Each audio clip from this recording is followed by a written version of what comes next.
Greetings one, greetings all. Now I have the incredibly exciting job of announcing the winner. Yes, the winner of the Game On Expo 3-day VIP pass for next weekend in Phoenix, Arizona. Very exciting. And we had some extraordinary entrants, which some I knew, some I didn't know, some which were just mind-bending, from Native American to ghosts to all sorts of things. But as they say, there can only be one winner. And that winner is...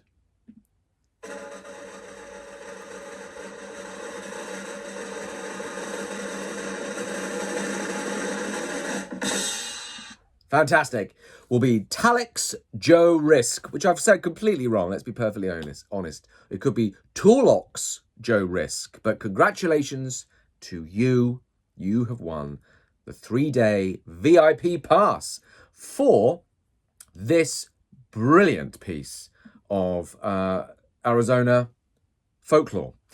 And it's one that I'd completely and utterly forgotten about. And it just brought back so many nostalgic moments of like reading about this particular creature. It's a cryptid under the bedclothes in the middle of the night and being like, what is that? That can't ever exist.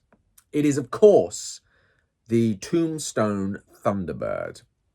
And here is a little bit about the Tombstone Thunderbird. So the most celebrated Thunderbird encounter took place in 1890 on the desert sands of what was then the Arizona Territory. Two cowboys had this bizarre confrontation, which has varied widely in the telling. And that's part of the joy of this particular thing, is it's a multi-layered kind of folklore thing. But the gist of the story is this. They saw a giant flying bird. They killed it with their rifles, and they carried the bird back into town.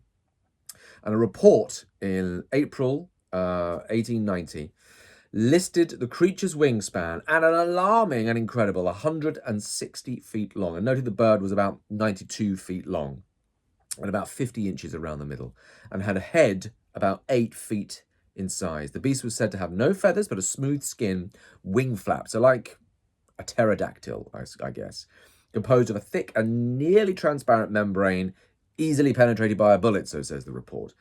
Perhaps the hardest part of this story to swallow is that 2 horses could manage to haul a dead behemoth like this for any distance. I mean, it's monstrously big. Typical tale of the Old West, I hear you cry. But it apparently does contain a kernel of truth. And this is where I think it gets really fascinating. So in 1970, Harry McClure claimed that as a boy, he knew 2 of the cowboys from this story. But they had told him a slightly different version of events. Then McClure said the giant bird they saw in the desert actually had a wingspan of more like 20 or 30 feet, which is much more reasonable than 160, which is, insane. But it's still very, very big. Now, the 2 riders, they shot at the creature, but it was out of range. Their spooked horses refused to chase it, so the men rode into town empty-handed, carrying only the news of this great giant animal, this Thunderbird, that had got away. The Tombstone newspaper printed its highly embroidered version of the cowboys' sightings, which was spared from fading into obscurity by its inclusion in a 1930s book on the Old West. Now, in 1963, the story came to the attention of writer Jack Pearl, who revived the tale in an article for a pulpy men's adventure magazine called Saga. Now, as if the Epigraph, who was the original newspaper, their report hadn't spiced the facts up a bit, Pearl liberally embellished it. Obviously, it was enormous, and it was fighting people, and it was all those kind of creatures from another world, that kind of thing. And he pushed the date back to 1886, not 1890. And he described the witnesses as 2 prospectors who killed the bird and proudly showed off this trophy in Tombstone.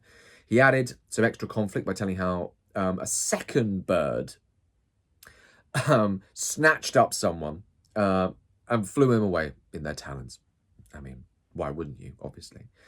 But the most significant part of all of this was that he said that the Epigraph article had a photograph of this giant bird's carcass. And there's been many conflating and conflicting things about what this photograph is. And basically what it was, or how it was described, was the bird was pinned on a wall, and then there were 5 or 6 men underneath, all holding hands, showing you the sheer scale of this bird. Few things conflict with this. One is that the photo disappeared, completely disappeared, and also the photographs were not actually readily available, shall we say, at that time in Tombstone. So these two things conflate. But in time, people who heard the story began to believe that they had previously seen this photo. So there were people who said, yeah, I remember this photo. Somehow, they felt convinced that they had once marvelled at this strange picture in some old book or magazine, often noting that they didn't really realise the significance of the photo at the time, and regretting they hadn't kept a cutting of it.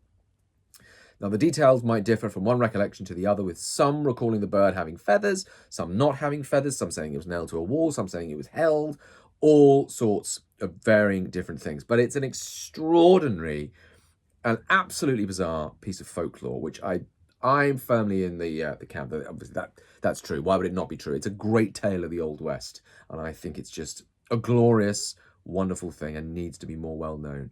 So hats off to you, the winner. Torlox Joe Risk, said it wrong again. And of course, the glorious and magnificent Tombstone Thunderbird.